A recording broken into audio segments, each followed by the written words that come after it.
Kenya kuna shida. Gachagua na mwenzake wakafikiria ni mchezo. Hii sufuria kuanzia Ijumaa hii inapeleka bana. Anasema hivyo, msikize vizuri. Baba akisema maandamano ni maandamano. Na wakati anasema ni maandamano, hatutaki kusikia mtu yoyote akiwa wapi? Sawa sawa? Kwa sababu serikali haijamaliza hata mwaka mmoja. Na Wakenya wameumia ambayo hatukuwa tunatarajia.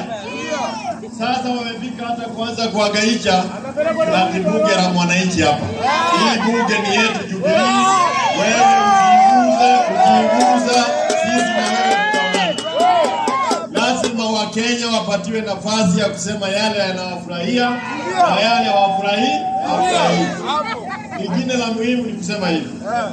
Wewe mfanyabiashara unaweza ukafikiria kwamba ukiona watu wakitoka maandamano wewe hauna maana kwa hiyo maandamano. Hii uchuru itakupeleka nyumbani, tutakukuta nyumbani mapema. Hii kodi ya nyumba inakuja kupandishwa. The rent hii inapanda kwa sababu wamesema wataongeza.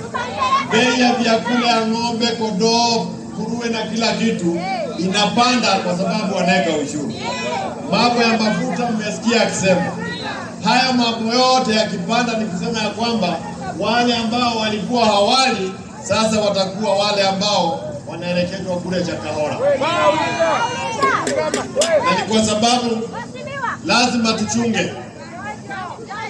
Ndani ya hii bill kumefichwa mambo mengi sana, mambo ya kutufanya sisi watumwa kwa wale ambao tulifurushwa hapa tangu kule mwangani.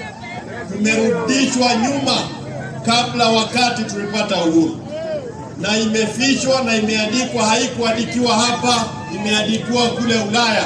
Na ndio tunasema ya kwamba wale wabunge ambao hawajalala wajue ya kwamba kupitisha hii bill ni kuweka Wakenya kwa shinda ambayo hatuwezi kutoka kwa miaka 20. Kama saa hii tukiuliza ni wazazi wangapi hapa watoto wao wako nyumbani, utaona wingi wa mikono ile itakuwa hapa. Serikali ambayo haiwezi hakikisha kwamba watoto wako shule hawana maana. Na kama ulipigiwa kula uwasaidie wa Kenya na uwasaidii, sisi wa Kenya tutakutoa kwa hiyo ofisi. Na haijalishi ni ofisi gani, iwe ni State House, iwe ni Karen, iwe ni hapa ya mbunge, wewe wakati ya kwenda umefika, na uangalie kuanzia Jumaa hii. Halo? Yali? Hii mambo ya hivi hata wakifanya marekebisho aina gani haina maana. Tunataka yote iondolewe kwa meza, kuandikwe ingine upya ambayo inatujali. Sio lazima serikali iwe ikiongeza kodi ama ikiongeza budget kila mwaka. Bahali tumefika hata unaweza kutengeneza budget ambayo iko chini ya kuwajalia maslahi ya Wakenya. Sio lazima uweke budget juu ndio uongeze kodi.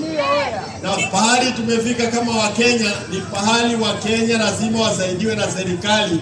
Vile Kibaki alifanya tukapata hizi dudhi bila maji. Sasa natuambia ati ataweka stima. Huyu jamaa amekuwa mguruka haelewi nini anafanya. Atidulia atinaweka stima hata jamani. Hata uongo si afadhali ufikirie kidogo, amefikiria vibaya. Kwa hivyo Jubilee iko ndani ya Azimio.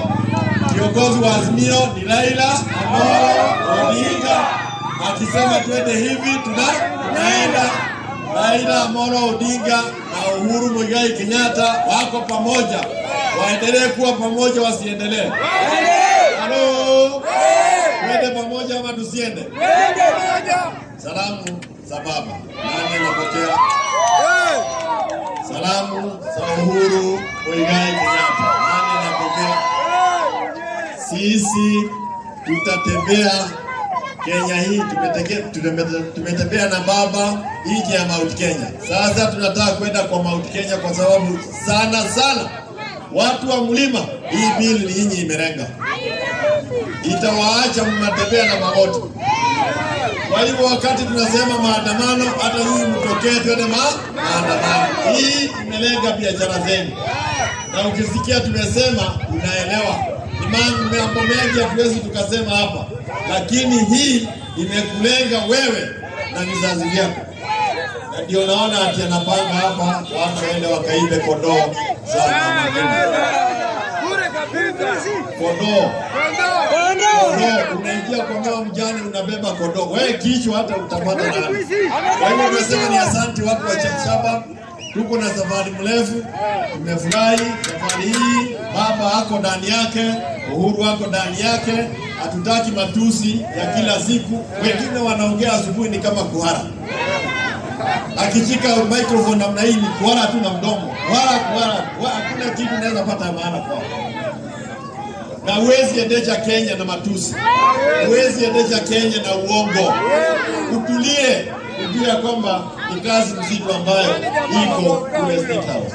Lakini kwa sababu tunaona mambo ya State House unaweza, sasa ni sisi tujue njia yetu. Na ile njia iko kwa katiba. Hakuna njia iko nje ya katiba, iko kwa katiba. Kwa hivyo weka gagari na ukae masikio. Yes, utapata shida ya jaa siku 3. Tuanze kukula. Asanteni sana. Mwenyezi Mungu awabariki.